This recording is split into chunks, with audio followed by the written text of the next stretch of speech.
Okay, so gaining access means into the patient as well here, but also gaining access into the house. And that's what we'll talk about as well when we get there. And then extrication, meaning to free the patient from the vehicle, to extricate, right?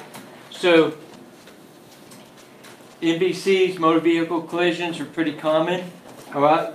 And the car is designed to sort of crumple around, and sometimes if you hit at a high enough velocity or the right angle or whatever, the car's going to bend and the person's going to get trapped inside the car, right? They can either be pinned, which means they just can't get out of the car, or they be entrapped, means that you have to move stuff around them to get them out of the car, right?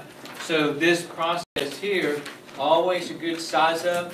When you're talking about this vehicle, you need to stabilize the vehicle. Being the small person, I'm always the one inside. I always have to be the one that goes inside and takes care of the patient. All right? Especially on EMS, because that's our function. Then you would extricate them, package them, backboard them, and movement. So the EMT's role in extrication is primarily patient care. You may help set up some of the equipment and move some of the equipment around, but extrication is a specialized skill. It's a class all to itself.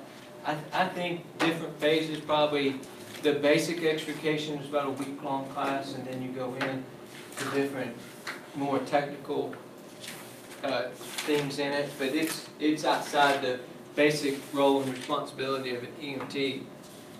It would be something that the fire department might do.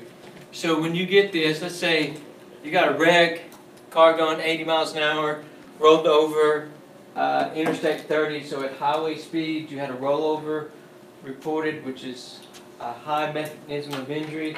So here you have to determine, hey, is there going to be a rescue? It doesn't matter, because rescue will always roll out with the MVC. Right? So you have an automobile wreck, it will always go out, okay? It's depending on the size up, once you get there, if they're required or not. If they're not required, then if it's a separate rescue then from the engine, then they will go back to quarters. The engine will stay to help block traffic and assist with the patient, okay? But the rescue unit may go back. So one thing that you have to do, so just like I said, be familiar with locations and different things. I've got a laundry list of intersections in my head that when there's a wreck there, it's bad. It's a bad wreck because of the list of fatalities that took place at that intersection, okay? Where I'm from, see, 1565 and 276, where it meets, there's a red light there now because of the number of fatalities.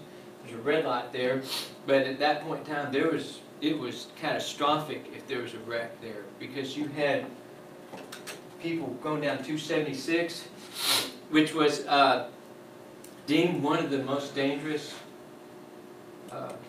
highways in Texas at one point, and then 1565. So you have the vehicle on 1565 has a stop sign, but if they pull out and they don't see the oncoming traffic, that traffic's going about 70. So the typical wreck there was a side impact or a T-bone. So this vehicle here that rolled out the stop sign got T-boned by someone going 70 miles an hour. Major wrecks right there all the time. So you get familiar with addresses and places and go, yeah, that's going to be a bad wreck. Let's get everybody going there. Okay? And then anticipate. We don't make assumptions, so I hear of any sort of wreck at highway speeds or high speeds or rollovers or something that has a high mechanism of injury, I always anticipate the bad first. That way we're prepared. We have everybody coming. If we don't need them, we just send them back to watch Netflix again, right? So it all works out. So it is a continual size up. Once you make a size up, you need the extrication. Keep sizing that up because one, you have patient condition. The patient conditions may change, so you may have to speed up the extrication, you need to be aware of the traffic that's around you. Traffic is a major problem, okay? Bystanders, major problem, okay? So you always need to be looking and sizing up other hazards that you may have missed. You have patients who are entrapped. That means that you have to move the vehicle away from them. It's not a matter of just opening a door and letting them out, popping a door and letting them out, or getting them out. They're trapped, so that you have to cut away. Or ejected patients. This is what you have to continuously be aware of, is patient counts. You have a car and you have the driver that's entrapped, okay? What would be like one of the first things that would sort of pop up in your mind that you need to be concerned about? Probably the car. Yeah, well, you're the only person, okay? If that person is unconscious, then you have to send people out around the area to look to make sure, especially if the glass is broken, even the side window. People have been ejected through the window and the door before, okay, the back window, okay? So you don't know really if there's anybody out, so you have to send people out to look around. Remember, there's two of you, right? So you guys are taking care of the patient, so the fire department and everybody else is, let's look to make sure there's not anybody else, okay?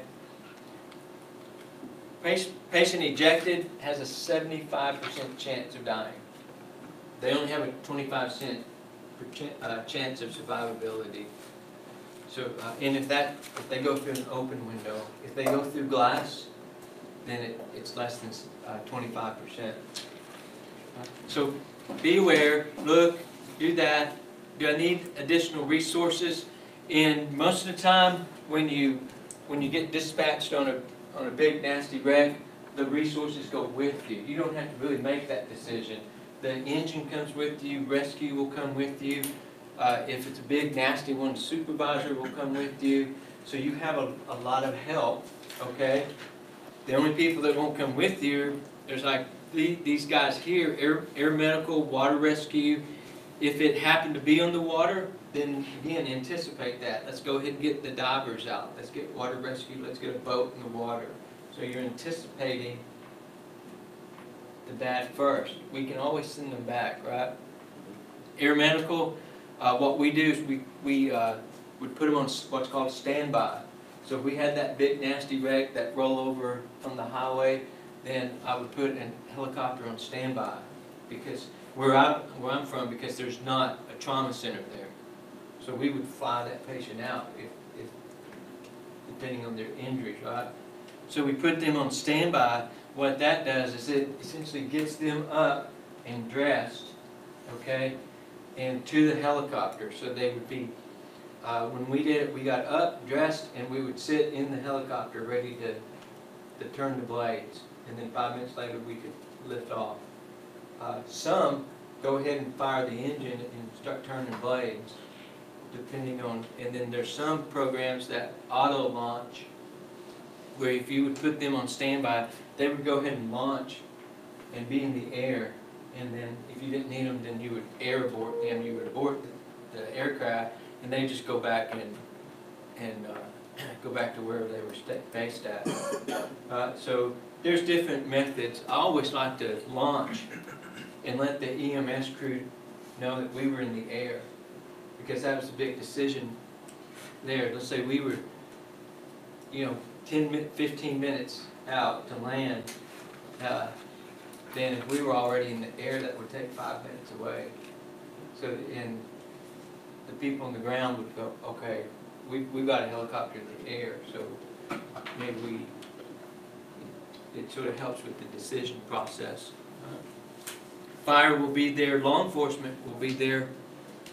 This is something we'll talk about next week or so. Hazmat, you need to identify it and get a hazmat team out. So while you're on the side of the road, make sure that you're wearing your vest. If you're doing part of the extrication, you need the turnout gear or the bunker gear that they wear to protect you from glass and metal, cut metal, everything else. it'll help protect you. But on the EMS side of it, you wouldn't have that necessarily. You wouldn't have the turnout gear. You wouldn't need it. Because the EMTs and paramedics, when they're doing the extrication, we're essentially sitting back going, doing this. We're waiting for them to get finished, and then we go in and gather the patient, okay? You do have communication with whoever is in charge of the extrication, okay? Because you're evaluating the patient, and if the patient is critical, then you might have to do a rapid extrication rather than a normal. Not that it's slow, because they can cut that door off. They can get this stuff done in about 5 minutes. That friend of mine I was talking about, I've seen it several times. He can, I think it's called a London Bridge. He can lay both doors completely on the ground and fold back the roof in a car in about 5 minutes. He can do it quicker if he had 2 people cutting. So they just make these precision cuts, and both doors come down together, and then you make one more cut, you can flap the roof. So extrication can be very quick. So if the patient's critical, then they're going to cut away the car always from the patient, and just once you make one cut, the car is totaled. So if you even just pop the door, the car is totaled. The extrication tools touch it, the insurance company's going to total the car. We're not worried about the car, we're worried about the patient inside the car, right? So we'll cut that thing into small pieces if we have to get the patient out safely. Okay?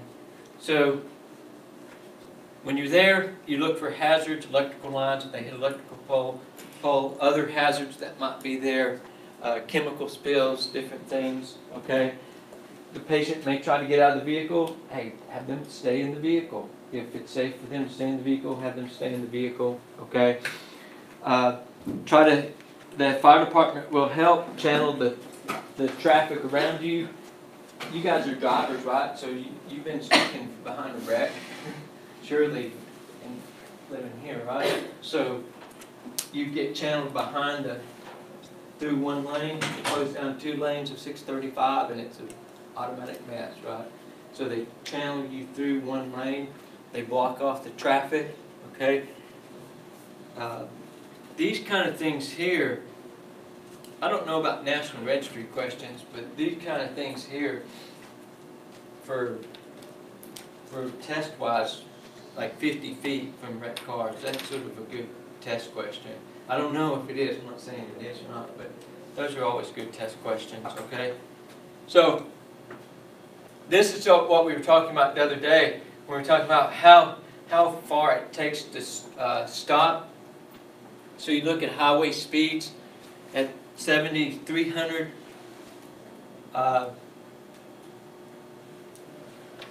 in 75 feet. That's quite a ways. How many yards is that? Oh, I have to divide that by 3. I don't know if I like Go ahead. that. It's over a football field, right? 125. 125 yards. So that's a pitching wedge distance. But 125 yards, okay?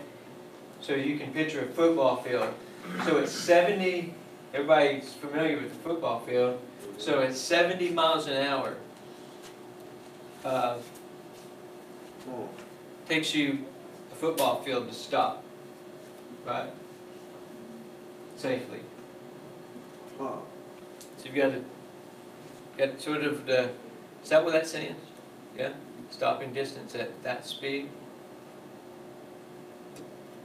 375 feet.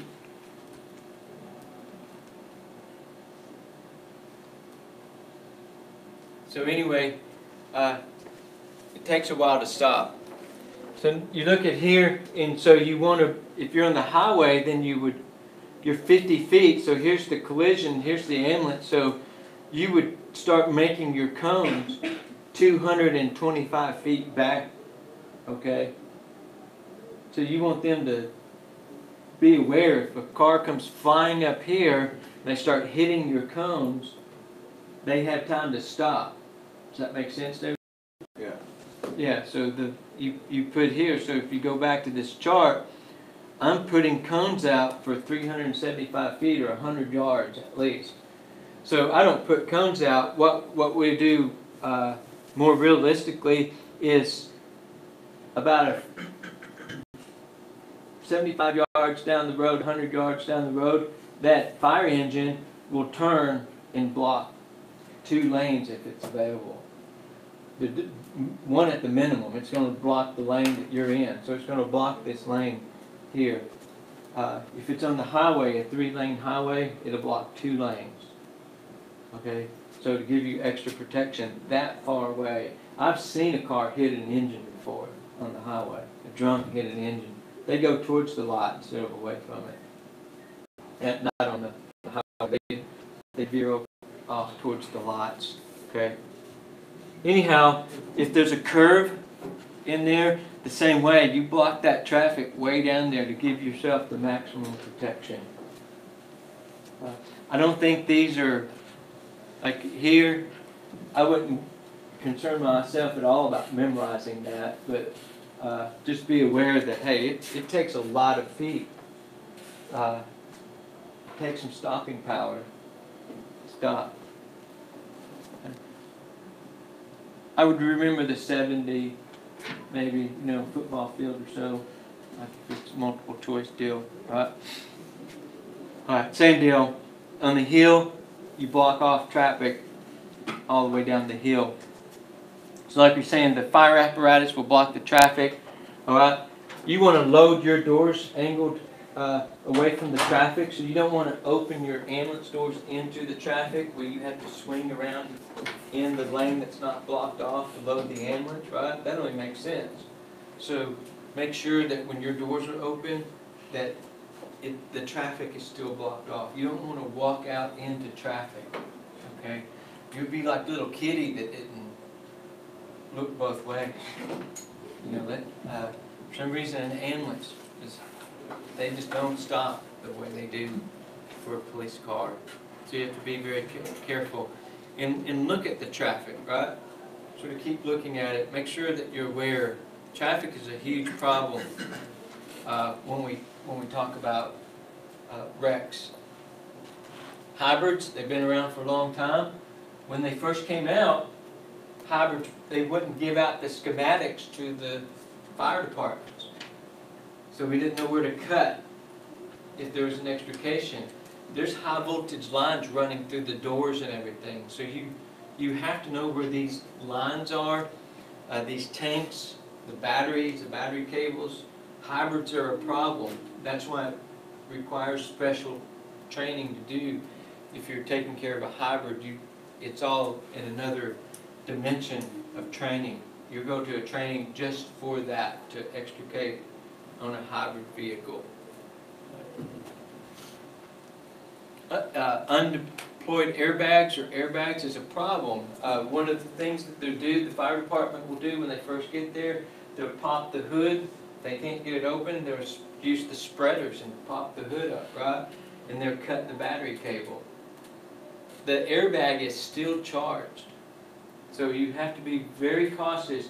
Like if I'm on the passenger side here, bend down in front of the airbag to take care of the patient. It comes out at 250 miles an hour.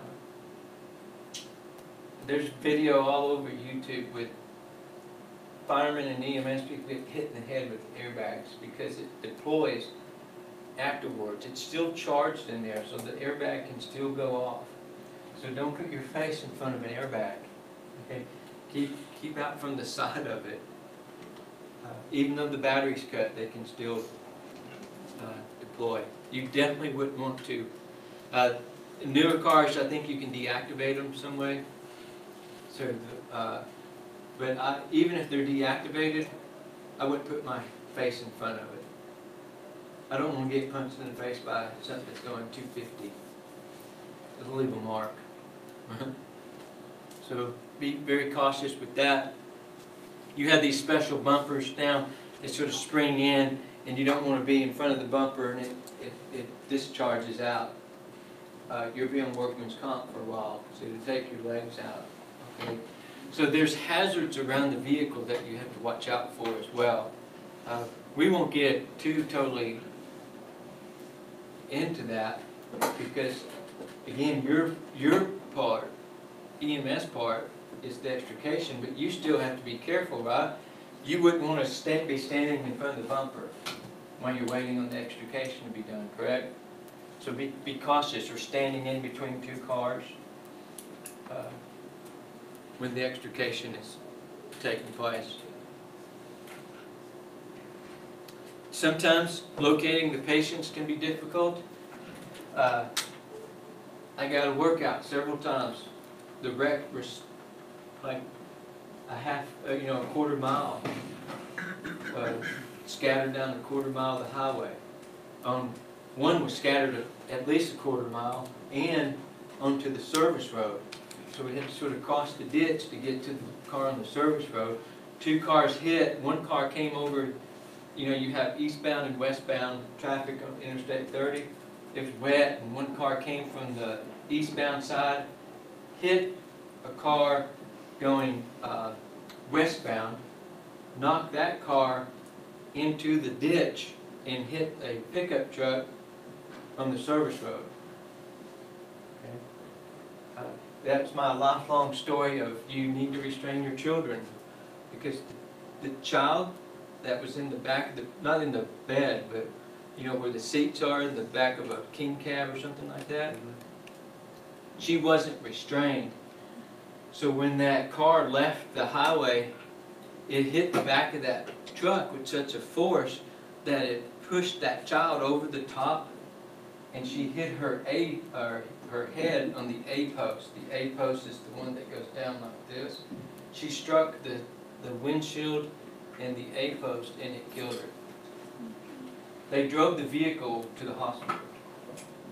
The vehicle was still drivable, but the child died because they didn't have her seatbelt in. And something that just came off the interstate. There was just sort of collateral damage, if you want to look at it that way. But restraint, those seatbelts are important. Okay, so but that wreck was spread out over a long period of time. I almost drove, got my supervisor's vehicle and almost drove between the different cars that were so far away. Okay, to expedite things. So keep in mind that, okay, before you enter the vehicle, you have a wreck, you have injured people inside. Before you enter the vehicle, one, you probably want to make sure you try to have some sort of turnout gear, bunker gear on, okay? But make sure that the car is stabilized, all right? And the battery is cut, the battery cable is cut. They said in here, they probably say in the book, remove the battery, but in 20 years I've never removed the battery. We just cut the cable, but cut the cable. Make sure the doors are unlocked before you cut the cable, because they won't unlock if they're electric locks. That'd be a little bit of a problem, right? So do a little size Teachers up and students, pardon this before you cut the interruption. cable. At this time, I need all varsity baseball players released. At this time, all varsity baseball players released. Thank you. Okay, so I'll show you cribbing in just a second. That's just mainly just wooden blocks they put up underneath. What happened is somebody will come to stabilize it. Somebody will pick up just on the wheel well of the car, just a little bit, and then they'll slide a block underneath it to stabilize it so it won't move. Okay, and you want the vehicle stabilized so it doesn't move, especially if it's like on a slope. If it's on a slope or something, then you want it tied off. Okay, before you get inside. You may go down the slope with the car. You don't want to do that. Okay. So, like we were talking about, simple access is not a big deal. Maybe it just requires that you open the door some way. What you never want to do is when you're trying, let's say the door will open, but it won't open far enough for you to get the patient out. Why would you not want to start just yanking on the door like this? Like if you're in your car here and I'm pulling on this door, this direction I get, pulling on this door, why do I want to keep pulling to try to open it? Two reasons. One, you can hurt the patient, and two, you can hurt yourself. Exactly. You're trying to hold Cspine and you're jerking on the door like this, right? So you can't do that. If the door won't open, car's totaled, get the spreaders and open the door, or cut the door off at the hinges. Those cutters we looked at, we'll cut it like butter. So it's not a problem getting a door open, right? You do want to make sure before you start cutting on a vehicle that the door will open. I mean, I've seen it where they broke out, can't get the door open, they break out all the rescue tools, they're about to cut this car apart, and you go in to the back door, you unlock it, and then open the door. Okay, the door's locked. So, you know, don't start cutting before you realize that you can't get them out, okay? But complex extrications take the more specialized tools, okay? We'll look at that in just a second. And then if the patient is conscious, make sure that you're talking to the patient, okay, and letting them know what you're going to do. Now this is into a residential thing, and this, you've got to be careful with this, okay? Did I put it there? No, it's on the other side. Let's say that you get a call. I'll give you a scenario. You got a call, potential overdose. Young lady, the parents thought that the young lady had overdosed. They can't get a hold of her. They can't get in her house. None of this. They're 100% sure that she's overdosed. We get out there. They're in the panic mode. They want us to kick down the door. We're like, well, that only works on TV, really. That's like a deadbolt. We're not going to kick that in. Fire department gets there and they go, okay, let's make a forced entry, meaning that they're going to break the door down, they're going to break the door frame, so you can get in the door. And they're deciding this, and the police shows up, and there's more questions. Should we do this? And they're asking, are you sure that you think this is taking place? Absolutely, parents are absolutely sure that this is taking place. At this point in time, the fire department was a little jumpy, and I was like, can you call them again, or can you do that? And they convinced the police no, that we should do a forced entry, and I'm like, whatever, you guys go in first, okay? So they took their, what's it called, a hooligan tool, it's a big claw thing. They took it and they hit it in the door, and they bent it back like this, and they cracked the door frame. They broke the door frame, and of course the doors just don't come open, right? Side note of that, it's extremely expensive to fix that. You have to replace the whole door frame. Okay? If the patient is unconscious or whatever, who cares, right, about the door frame? So anyway, they ran in there. I was right behind them because we live in Texas, right? And what do people, and almost everybody had in Texas? A gun. Yeah, so I wasn't going in that bedroom, just blaring in there, but they blared in there. And there she was, laying in bed, with this thing pulled over her head, face, you know, to block out the sunlight. Oh, yeah. Man, when they went through that door, she jumped completely out of the bed. It scared her to death. When they barged through that door. And then I slowly went in there and was like, "Thing okay?" She was asleep. She didn't answer her phone because she turned it on because she wanted to sleep. Right? Anyway, she was asleep. It probably cost whoever $300 or $400 to fix that door. Okay? But If you have to gain access, it's a process. They just don't go in and kick in the door and do that. You got to sort of think through the process. Now, if you can look in the window and you see the person on the floor and they appear to be unconscious, then make the forced entry, right? Break a window out, unlock the door, have the fire department use their tools and break the door open, right, and get in. That's common sense. But use common sense when you're talking about doing forced entries.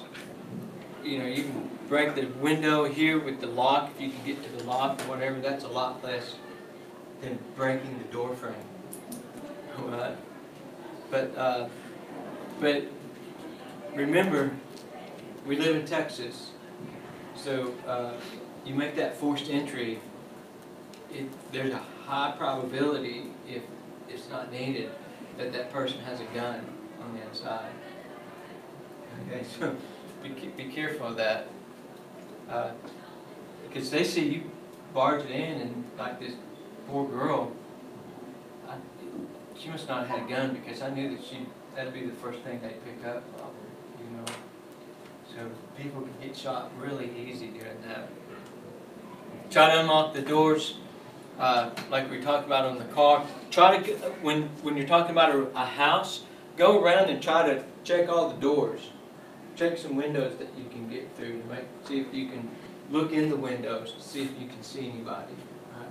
Take a little time to do it. It doesn't take much time to do that. But unlock the doors, okay? Sometimes you just have to break the window. The patient can't get out, and you can break the window on the car. It's not like TV where you see, you know, what's that big guy, The Rock or something? They jam their elbow through the glass. You hit that glass in the middle of that glass with your elbow, you're going to go see Dr. Zhao because you just shattered your elbow and everything. I've hit them square before with the butt of a gun, a rifle, and it just bounced off. Okay, you just don't do that. All right. I think there's a picture. What they have is what's called a window punch, and they put it down into the corner of that window, and it's just spring-loaded, and they push it up against there, and it shatters the window. But the window has a film on it that keeps it all together. That way the glass doesn't fall everywhere. Anyway, it splinters out and it shatters, and you can just take the film and everything almost together and pull all the glass out. Okay? Same way on the windshield. You get in the corner, that's where you want to hit it. If you had a hammer or something, you didn't have a window punch and you had a hammer, you just hit it in that corner of the window, and it's going to break then. It's going to spider out and break, and you just take it all out together with the coating and everything else.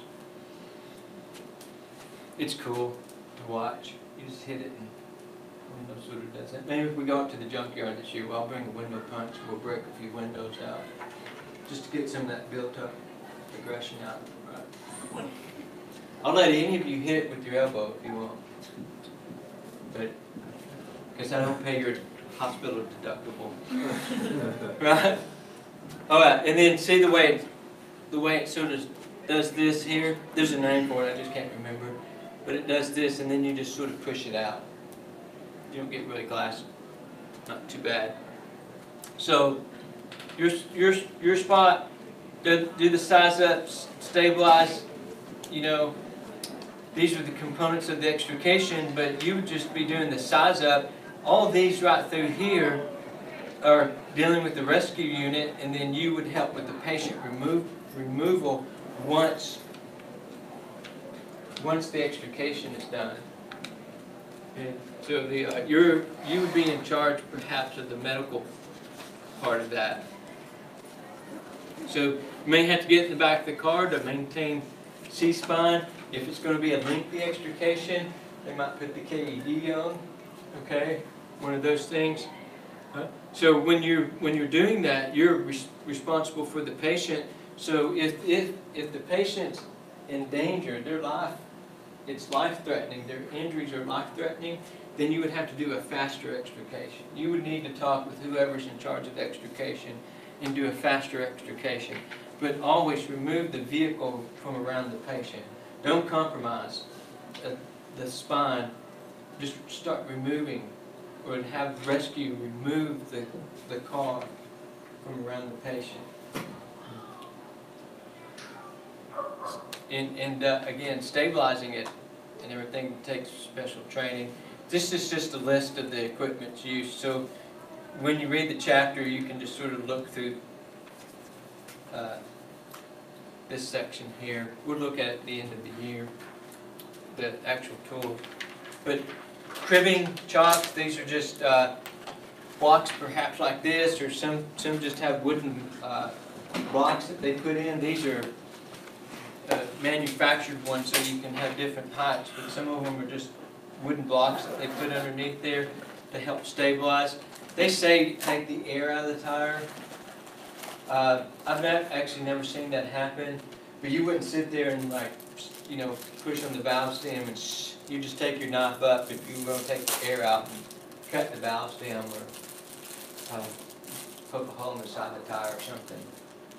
You wouldn't take too much time with that. I'd cut the valve stem, but don't really see that. You never enter it until it's stabilized. Okay.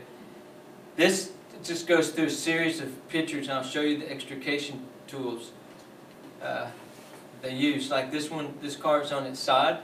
This is going to be a ram. It's one of the longer ones. And what they do is they strap it on here, and it sort of holds the car from falling back, right?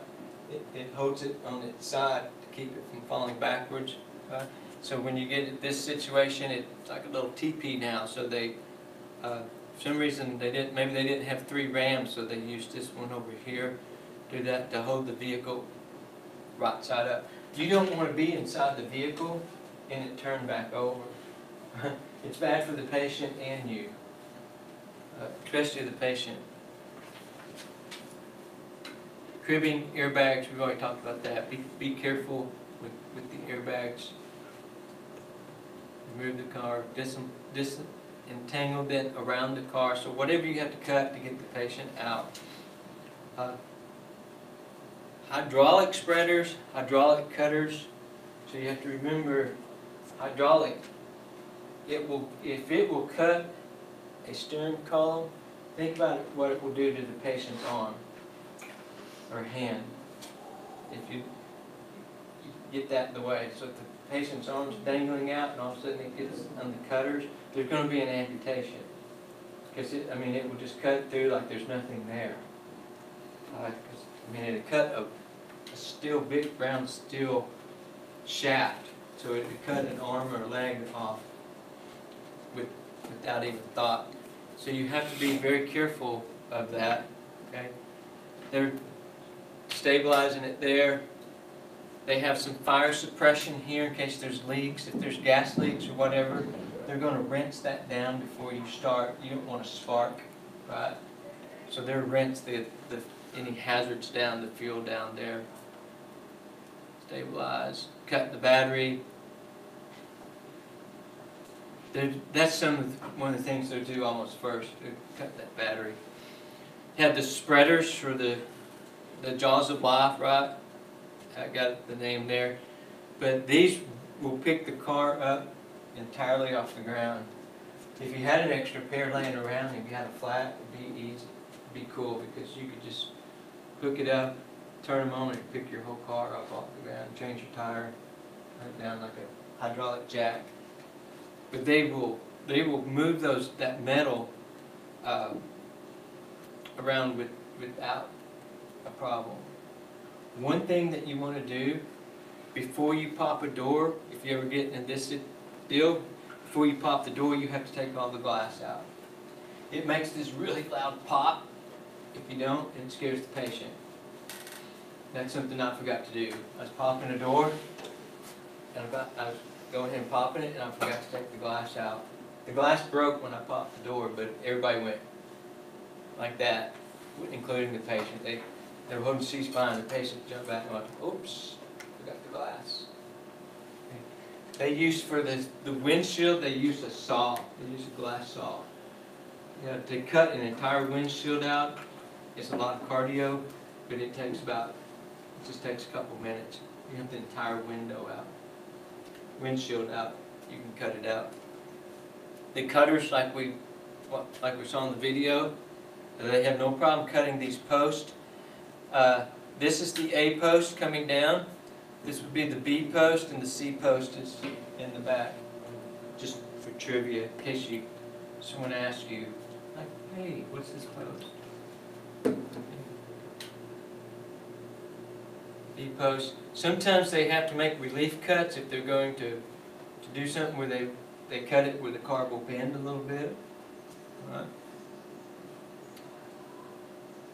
And then they're just sort of spreading that door. He's holding the door out of the way so they can get in there. Cutters.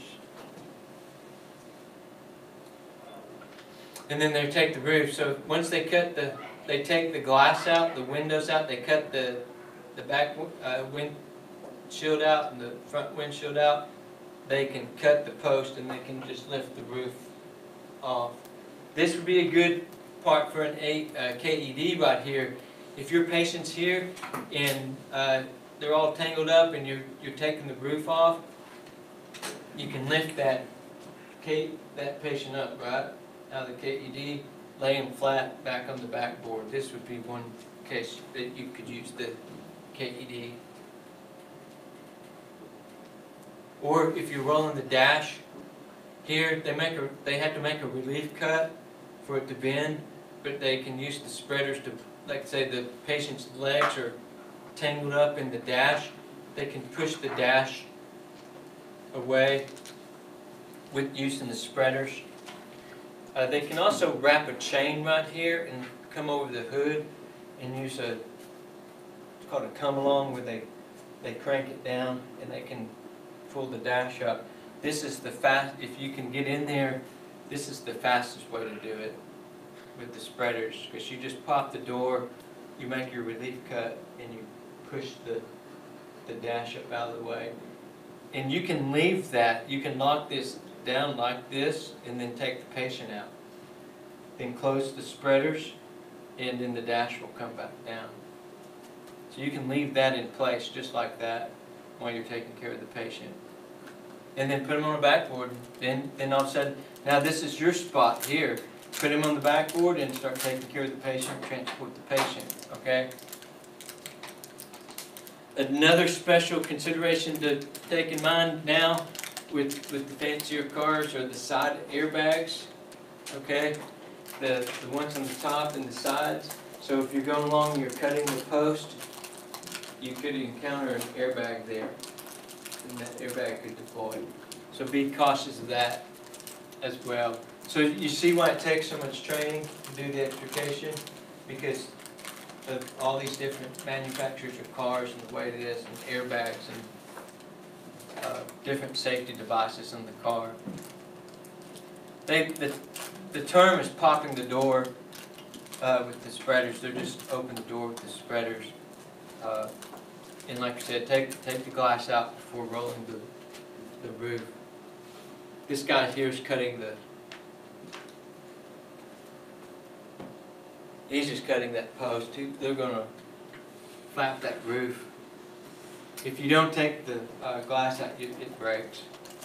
So you want to take it out. You want to cut it out so it comes out almost in one piece, so they can sort of flap that roof down and gain access to the patient. The hardest ones I've ever had was when the patient's upside down. We had one guy. He's pretty big too. Like round big.